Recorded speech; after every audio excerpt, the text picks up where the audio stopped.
Good afternoon. I welcome you to today's hot topic webinar here together with Admirals. It's Wednesday. It's the 2nd of February 2022. And today we want to dig deeper into a very, not just fascinating, but also a very basic concept, which can get quite complicated, complex quickly. We want to dig deeper into the order book. And in fact, I want to give you some ideas on how to read the order book, how to understand it, first of all. So what's a bid, what's an offer, how do these prices you can see flashing in your platform all day long, how they come into existence, let's say. And then also I want to give you some insights into how to spot market participants and their probably, the so-called dynamic players, we could call them, what they really try to achieve, probably try to hide their intention, let you think that market participants want to buy, instead they want to sell, they need a buyer. This might look then in the order book, and not just that, but also give you an idea on how to use this knowledge then in your trading from a psychological perspective. So it's not necessarily a starting point I'm sorry, of your career as an order book scalper.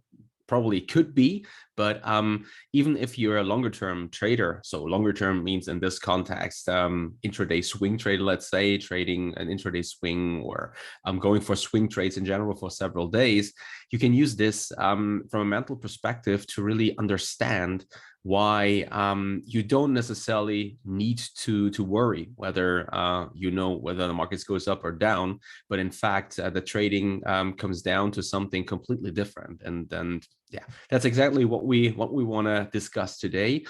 If you watch the recording on YouTube, first of all, now please leave a thumb up here if you like what you see. Leave a comment in the chat box below. If you have any questions, I'd be more than happy to answer your questions. Subscribe to the YouTube channel. Set a reminder so that you don't miss any of the videos that we are producing here for you. That it's not just the webinars I hold here together with Admirals, but also the webinars together with Paul, respectively with Marcus, with his daily morning show. So feel free to reach out to Admirals if you have any questions. By the way, who is Admirals? And that's here the question we want to dig deeper into now. So that's what today's topic is about. But before we start, I want to give a short introduction on Admirals. Who is Admirals?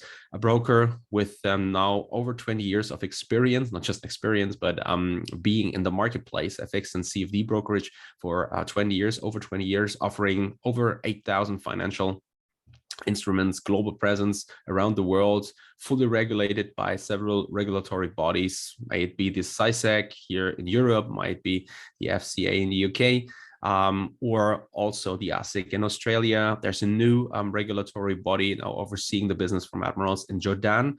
All information is available on the website.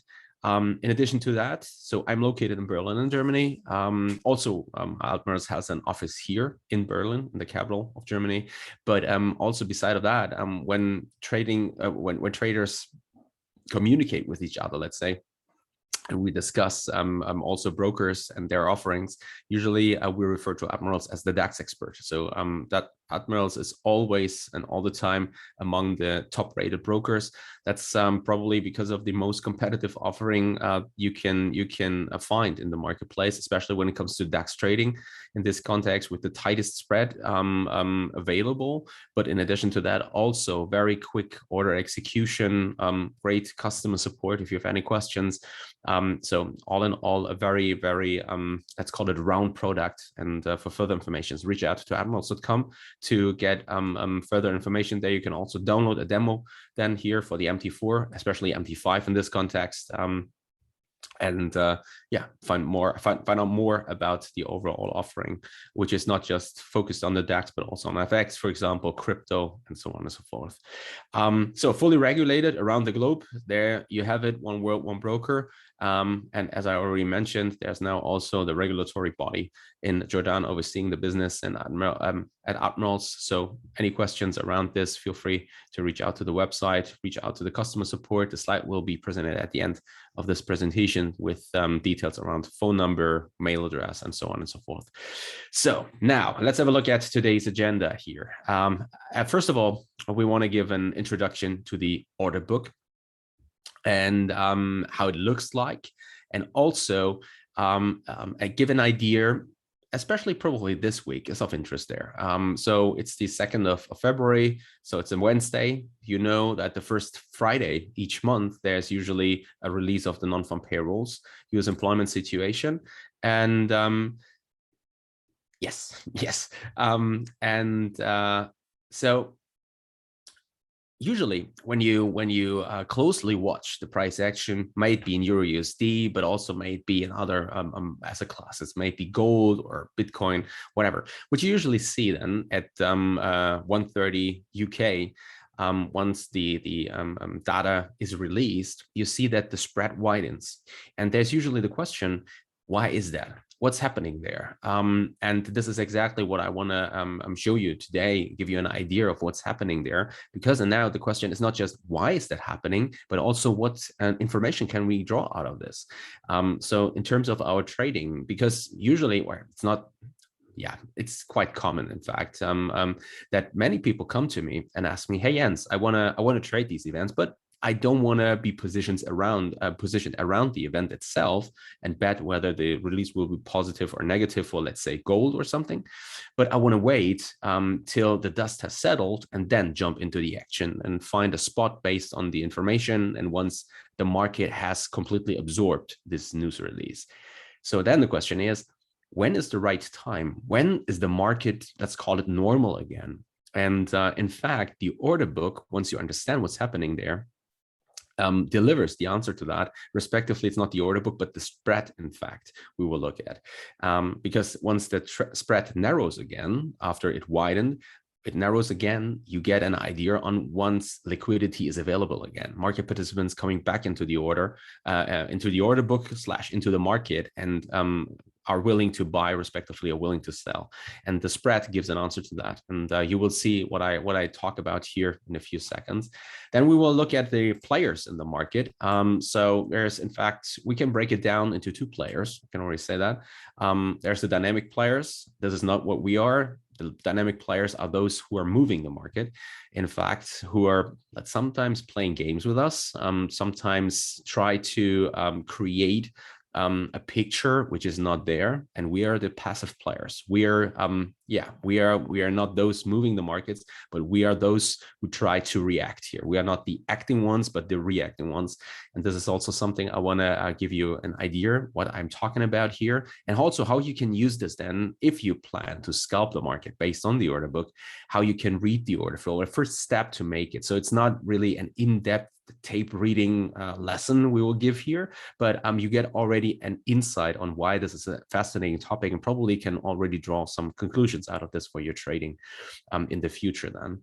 And then we can not just draw conclusions for our trading, but also we can draw knowledge from psychological perspective, as already mentioned at the beginning. And this is then how we want to finish this webinar. But before we finish, first of all, we have to start, and we have to look here at the order book and give a short introduction. So first of all, an order book is an electronic list of buy and sell orders for security or other instrument organized by price level. Order books are used by almost every exchange for various asset classes like stocks, bonds, currencies, and even cryptocurrencies. You probably have seen that there's some crypto exchanges where you can see where are the buyers, where are the sellers. You probably have seen this. Yeah, how can I explain this? It's kind of a wave or something. So it's giving you an idea on how can I say that? Like where's Bitcoin or Ethereum or whatever crypto you might look at here is hitting a wall, let's say. So how much room is there once we break a certain level on the downside? Once we will be or should be expected a serious support. That's probably a good way to put it. You have probably seen it in one or the other way. I'll give you a picture in a few seconds. We'll use this then, the order book. But again, so there's various asset classes and various ways to display the order book then. And this list then, in fact, what it does, it helps to improve market transparency as it provides information on price, respectively, availability, depth of trade, and who initiates transactions. So what you usually have, even though it sounds somehow big or something, it's you only have three parts to an order book. It's in fact the buyers, the buy orders, you can see. It's the sellers, the sell orders. So buy orders, this is what we refer to as the bid. Then we have the sell orders, which are referred to as the ask or the offer in this case. And then you have the order history or times and sales, we can call this. So this is usually what an order book looks like. By the way, 1 second, I just have to see here whether the chat box is available. Yes, it is available. And let me just type in here, hello traders. So where you can see hello traders now, this is the place where you can ask your questions if you have any. While I have to double check once again here, the backend, that's good. Let me just see. Okay, there we go. Okay. So this is the order book. This is how it looks like. And you can already see it. Bid, price, ask. It's, by the way, a snapshot I took from Google. So just type in Google and Google order book. Type in Google, no, type in order book into Google and get an overview of the order book here. And well, it's to some extent, or at least for me, I look at it and I think it's self-explaining. But then I just try to remember when I was way younger. So when I started trading, that was something like 15 years ago, 20 years ago. And I first looked at an order book that was somehow overwhelming here. And that's why we want to dig deeper into this and get an idea on what's happening there, what you can already see there. Reading the prints here in the middle. So this is the so-called price ladder. We can I think it was a potential screenshot from the S&P 500, E-mini S&P 500 future in this context. But it doesn't really matter. So you can write every price ladder, put it in the middle. The idea behind this concept stays the same. So in the order book, you can find the respective order situation for a specific trading instrument. So it doesn't really matter whether we look at the DAX here, Euro USD, or another index like an S&P 500 or NASDAQ or Bitcoin or whatever. Even though one thing it's important to note, once you look at Forex quotes here, then usually it's very difficult to get such an order book because it needs a centralized place. So it needs to be a centralized place. So in stock exchange, for example. And in case of FX, we are usually trading OTC, which means, or we usually, if not, I'm trading the Euro future or something like that. We are looking here at a buying and selling in an FX pair, which is taking place in the interbanking market, and where big players trade with each other, sometimes via phone. So it sounds ridiculous, but it's still the case. If I, let's say, have to buy, let's say, 1 billion Euro USD, that means nothing more than I don't type it into my Reuters terminal or Bloomberg terminal. but I call the one I expect to have this 1 billion euro USD here, also to buy euro from and exchange it into, or sell US dollar in this case, for example, to hedge my exposure. I'm not sure. Let's say I'm a portfolio manager. I'm managing a book here of several US stocks for European clients who want to get paid out in euros, let's say. That's probably the reason why I want to buy 1 billion euro USD or so. And usually this is not taking place directly via an exchange, but most of the time it's taking place OTC, over the counter. This is already bringing us to a question Philips is asking right now. How do you access the order book? So it's nothing you can find in the MetaTrader, for example, MetaTrader 5. So you have, for example, the minute terminal, you have the price letter there. Yes, but this is not the order book, but this is just an easier way to enter your trades. In fact, once you want to get access to this, and I highly recommend it, by the way, the lower you go in the time frame you trade, the better it is to have access to this information, because as we will learn in the following minutes, it's an invaluable information source, because you can see where market participants are, for example, holding the bid or holding the offer, which is then an information, for example, on whether there's buyers coming in and showing that there's a higher demand against a certain level, for example, and information you don't get out of looking at the blank chart. Even though if you go lower in the time frame, you might spot areas where you expect support to happen, but most of this is already taking place and can be spotted earlier. And especially when you're a very short-term trader, it's an information you can already spot in the order book earlier. And you have also sometimes better risk-reward trades. Sometimes you can say, well, if I see a big buyer here, let's say at, in this case, 2,166.50, for example, and you say, well, if we drop this level, well, my trade hypothesis in the very short term is probably not given anymore. So I'm giving the trade. So I'm getting stopped here at this moment. In the chart, you might probably only see that there is a spike which goes as low as, let's say, 2,160 or so. So there's a difference of 6 points, which can be massive the shorter you trade, because if you enter, let's say here at, let's say 2,168.50 and your stop is 2 points lower instead of 8 points lower, well, there's a big difference, because now if the market, let's say, moves 10 points in your favor, well, you get 10 points reward on your initial 2 points risk, right? So, and this is definitely something why this is worth to look at it, but you have to pay for this, first of all. This is something very important. You get this from external sources. You have to pay for this. So it's sometimes it's not cheap. So still, you now wonder, why do we do this? I mean, then if I'm trading a CFD, if I trade via the MetaTrader, well, why do I need this information? Why is this of value for me? Well, because in case of a CFD, you have a great way to access all markets in a very competitive fashion, especially when it comes to Admirals and their offering, when it comes to spreads, commissions.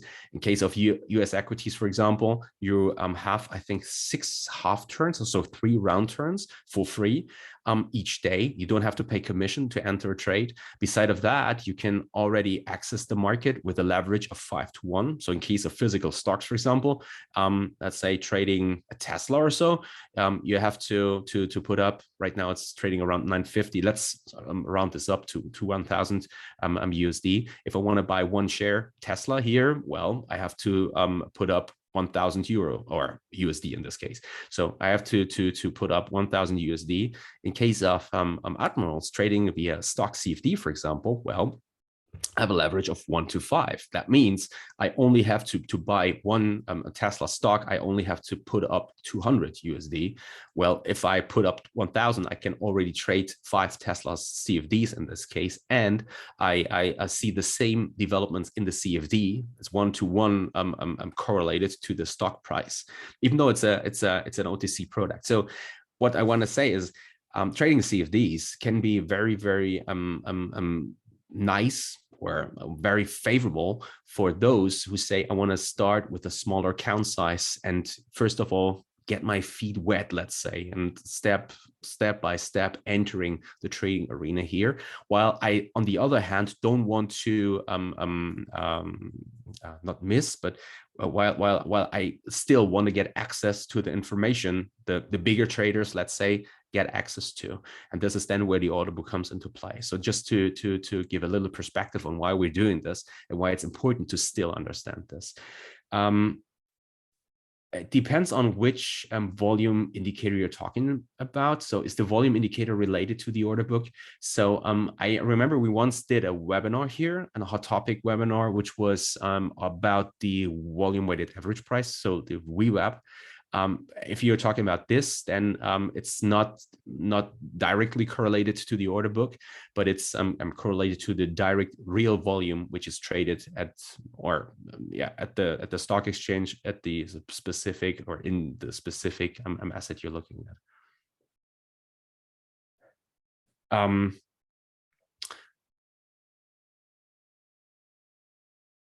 So let's come back to the order book. Yeah, so that's I just made the first bullet point. I was just wondering whether we already talked about the second. So the bid. Let's come to the bid and then come to the offer. So the bid shows the price at which market participants are willing to buy.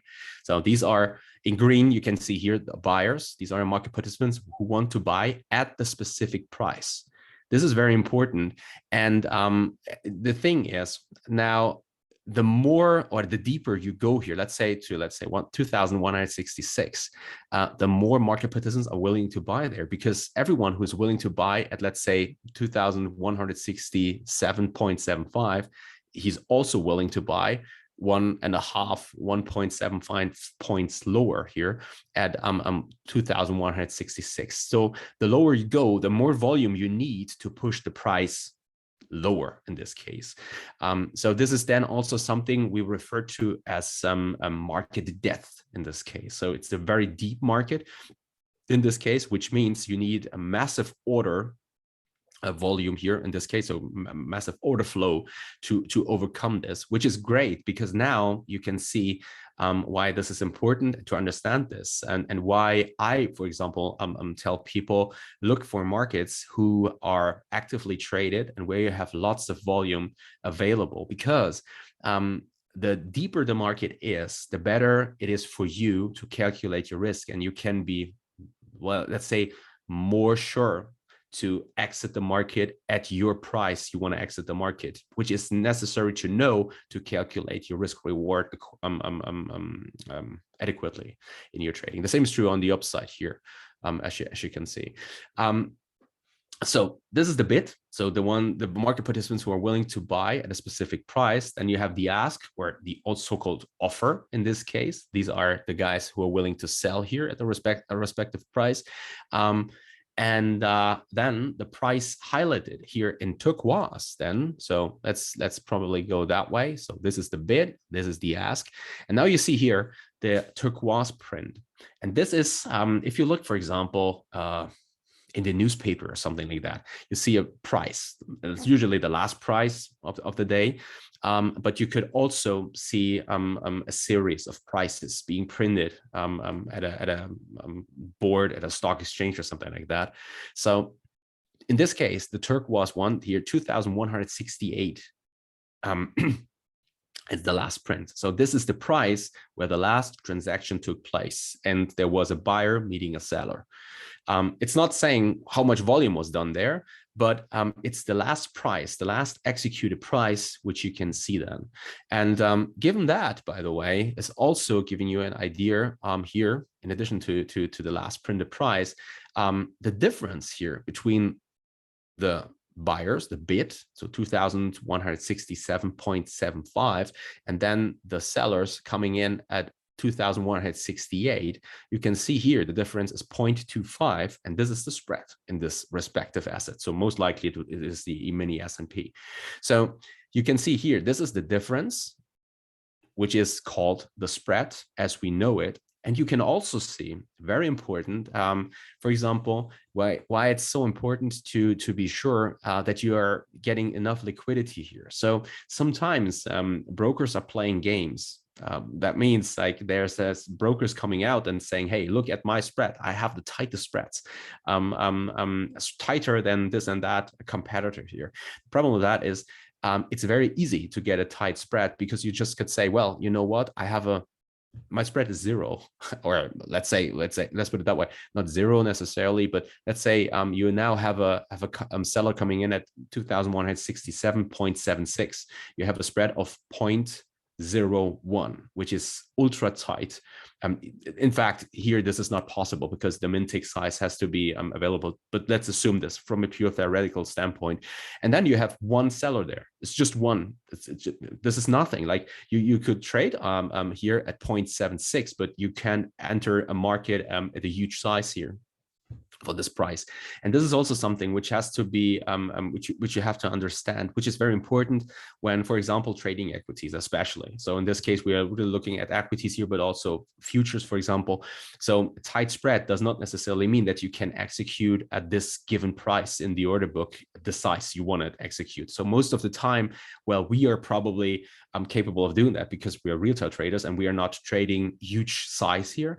But this is definitely something to keep in mind here in this context. And also something where you can then start to understand where, for example, something like slippage comes from. So like you're not getting executed at the price you're willing to get an execution, but the market slips through your price you want to have, for example, because there's not enough liquidity given at this one point.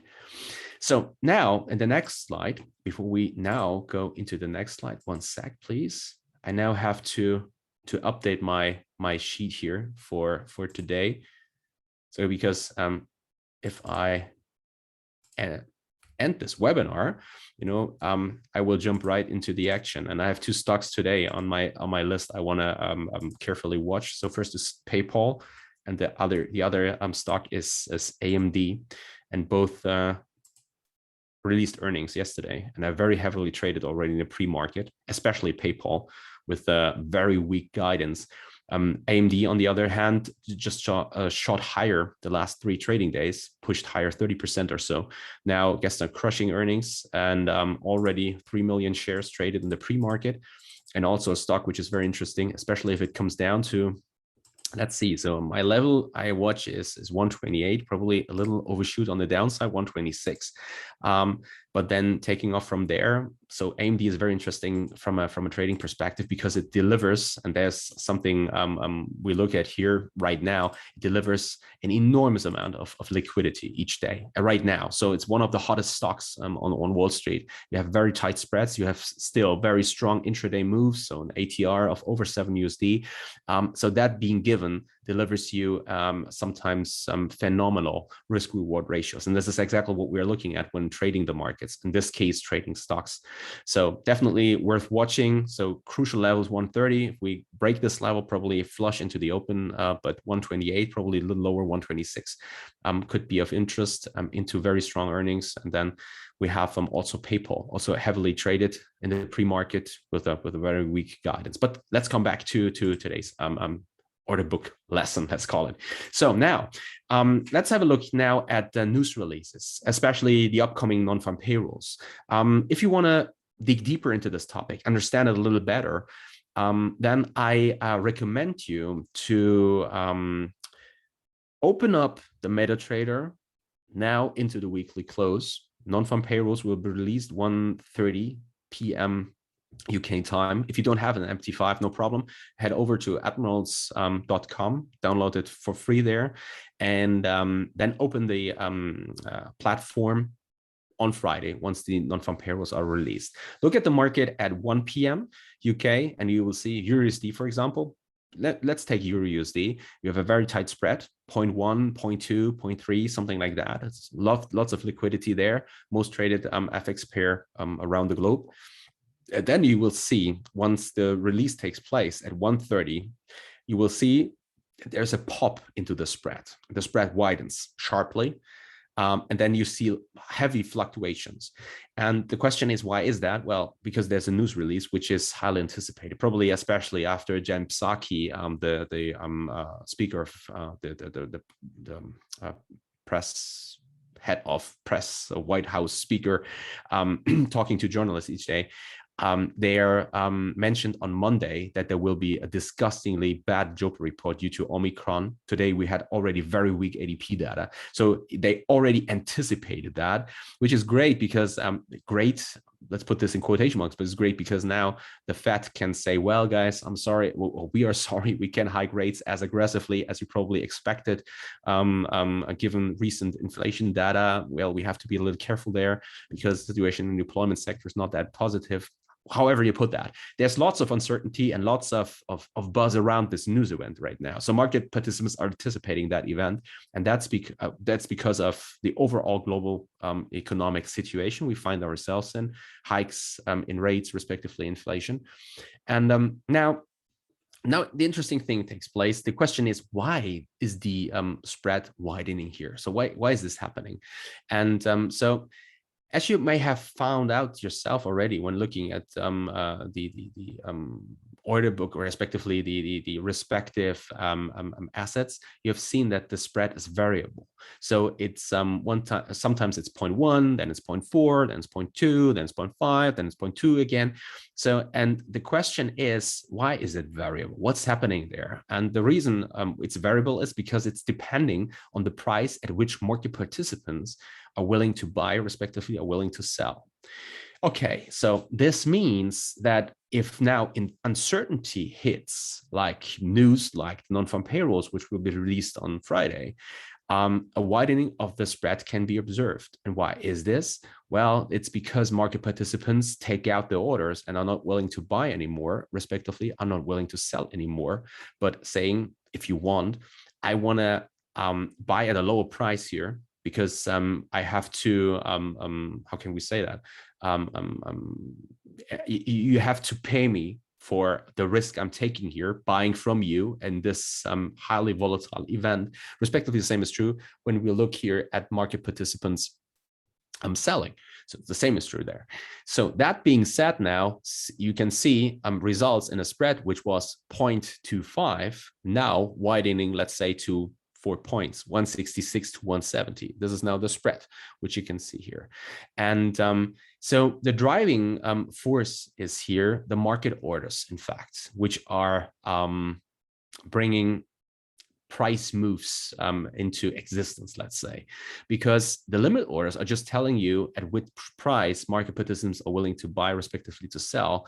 Market participants who are, we call this cross the spread, are those who buy directly here at 170, respectively, who sell directly at 166 for whatever reason. They might get nervous and say, I have to exit the position now, or I think the market will pop on the upside and continues running higher, so I have to buy here.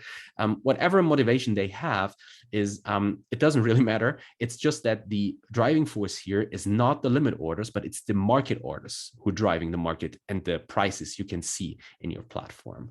And now what we want to do is we want to use this knowledge. So not just why the spread is widening here, but also we want to use this knowledge around market orders to understand the games the big players, the institutions are playing with us sometimes. And so first of all, before we dig deeper into this, there's now two market participants who are coming into the market, or two groups, let's call them. So there are dynamic players and there are passive players. I already said at the beginning, we are the passive ones, and we see dynamic players, which are the institutional ones.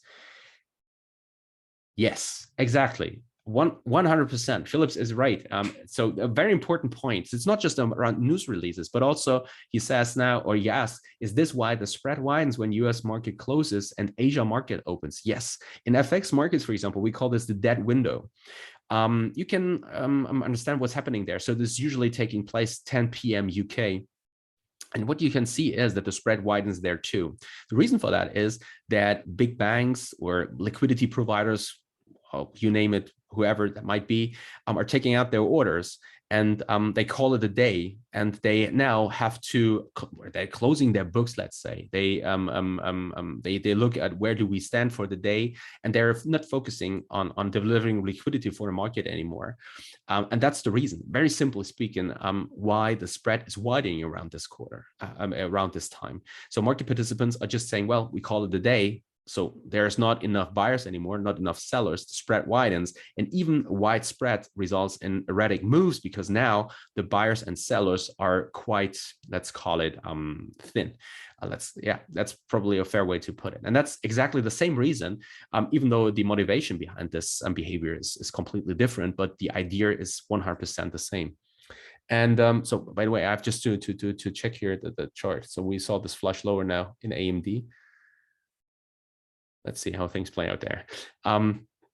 So now we have the dynamic players, the big guys. Okay, these are the guys who can manipulate the market, at least short term. And here's now the example in written form, but I also prepared something more graphically. So bids are packed and offers are empty. We just let this sink in. Bids are packed. So bids are the guys who are willing to buy, while the offers are empty. These are the willing guys to sell, right? So what would you expect to happen now? Usually bids are packed, lots of buyers, market should go up, right? So the same is true the other way around. Offers packed, lots of sellers, bids are empty, well, market should drop.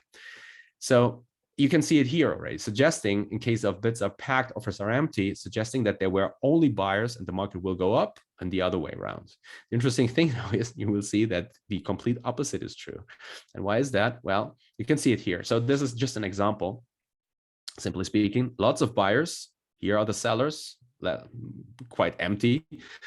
Lots of buyers, and still the market is dropping there. And you can see that this is some, even though you have to carefully watch the price action there, but you can really see this development taking place.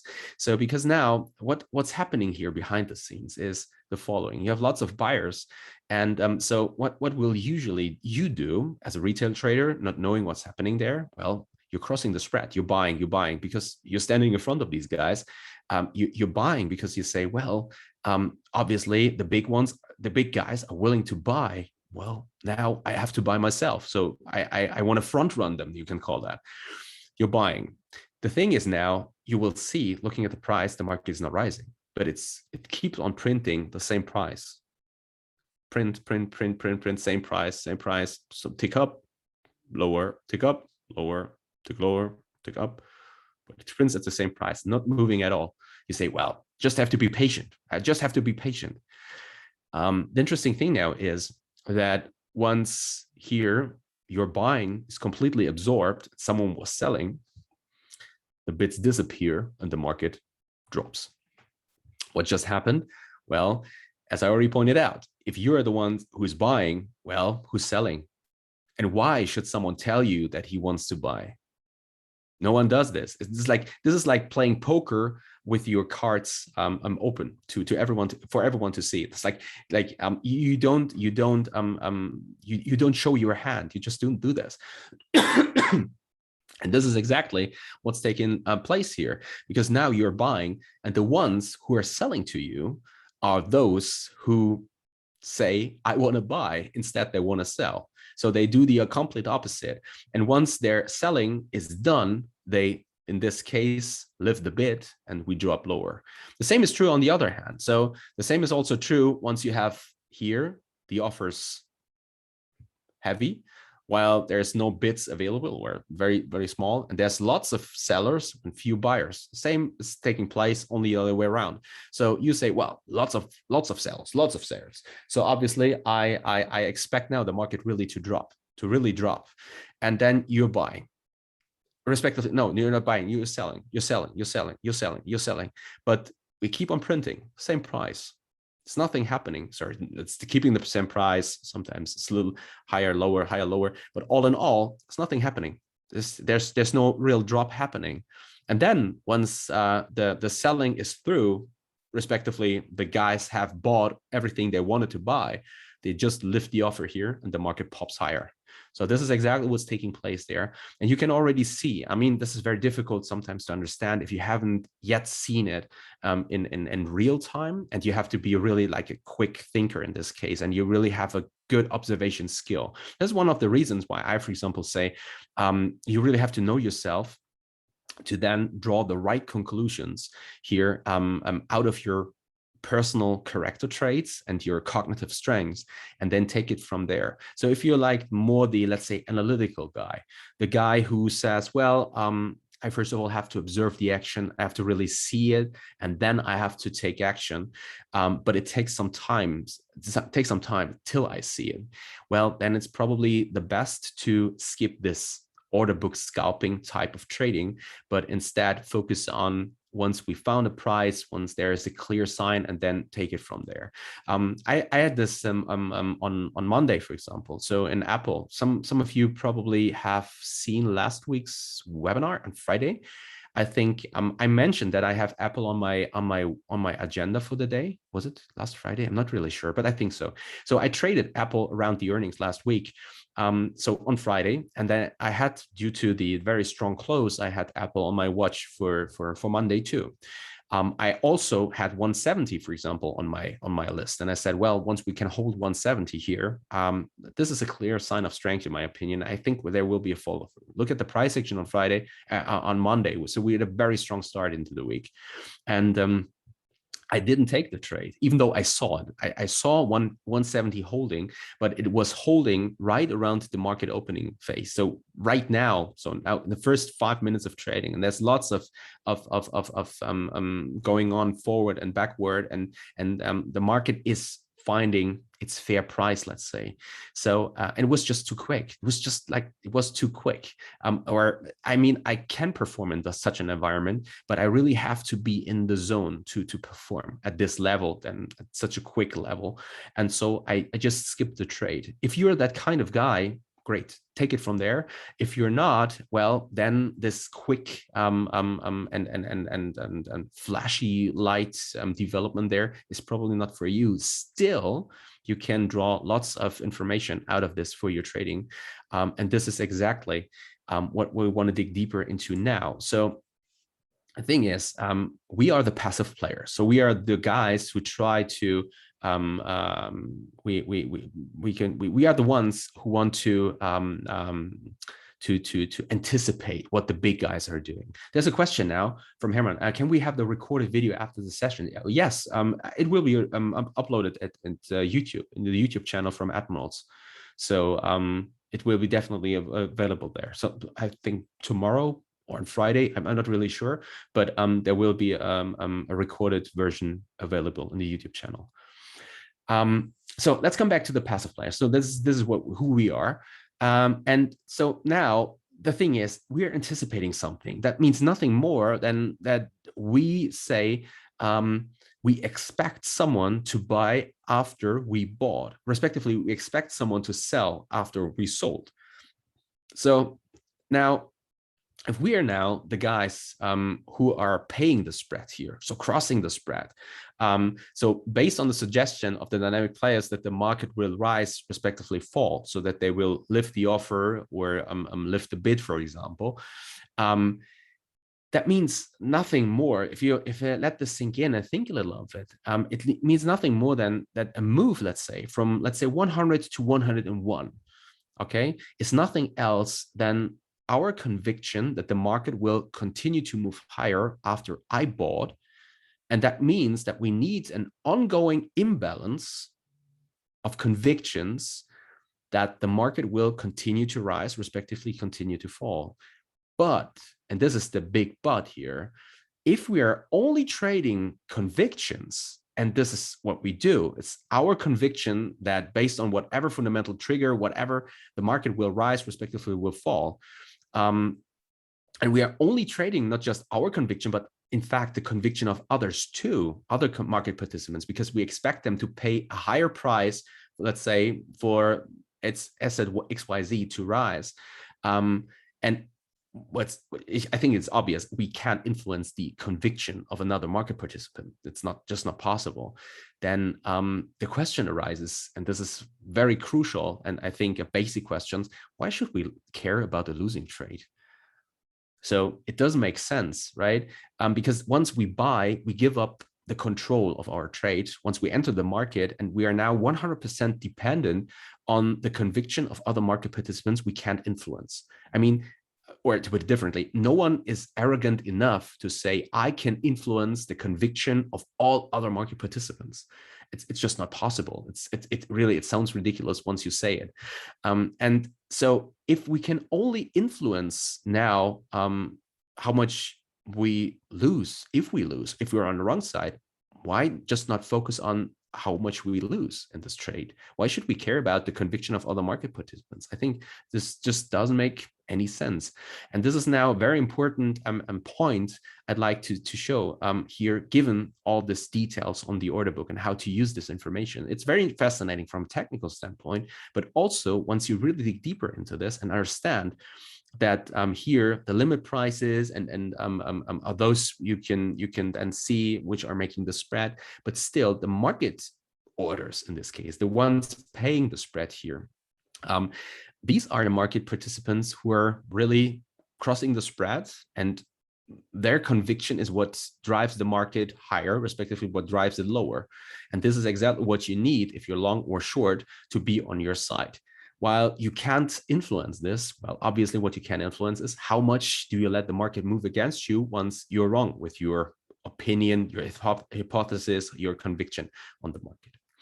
So that brings us to today's summary for the webinar. So first of all, an order book is an electronic list of buy and sell orders for a security or other instrument organized by price level. Order books are used by almost every exchange for various assets like stocks, bonds, currencies, and even cryptocurrencies.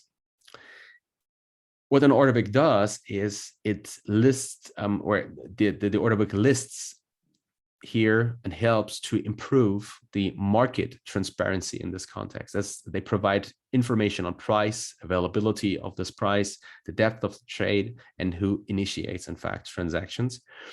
And the players in the market can be summed up then as dynamic and passive players. We are the passive players. Retail traders are the passive players anticipating moves. And so what we can draw out of all this is that we can say the order book just illustrates here that we are only trading the conviction of other market participants, helping to understand that it does make sense to care about losing trades. This is what we should draw out of this as an information for our trading. And so that being said, once we enter the market and we are dependent on the conviction of other market participants, we give up all control in our trading. We only have control about or of how much we lose on the trade once we are on the wrong side, respectively, how much or how far we let the market move in our direction once we are on the right side of variance in this case, and then the market moves in our direction. So I hope you just enjoyed this webinar as much as I had fun to prepare it. As I said at the beginning of the webinar, here are the contact details from Admirals for further information. Please reach out to them for further information on how to get a demo, for example, downloaded Supreme add-on. I highly recommend using it in your trading, everything, so on and so forth. Just feel free to reach out to Admirals directly. Website is admiralmarkets.com or admirals.com, depends on after the rebranding took place. And also, again, YouTube, if you watch this now, the recording, please leave a thumb up here if you just enjoyed the webinar. Also, subscribe to the YouTube channel, leave a comment if you have any questions, if you have any wishes for the future, which webinars you'd like to hear. By the way, at the end of this webinar, also very important, there's a survey with a feedback. So I'd really appreciate to hear your thoughts. What could be done better? And please, it's probably something like 2 minutes, if at all. I think probably 30 seconds. So it's a quick survey to rate the webinar, to give your feedback. I really appreciate your thoughts, your feedback here. And here's the risk disclaimer: fully regulated broker. So this is very important. That's it from my end. So all the best. Happy trading. Watch your stops. See you in the order book. That's something I'd like to say. And talk to you again next week, then on Friday. Have a nice week, a nice second week, and carefully watch PayPal and AMD today. Could be of interest. So all the best. See you. Bye-bye.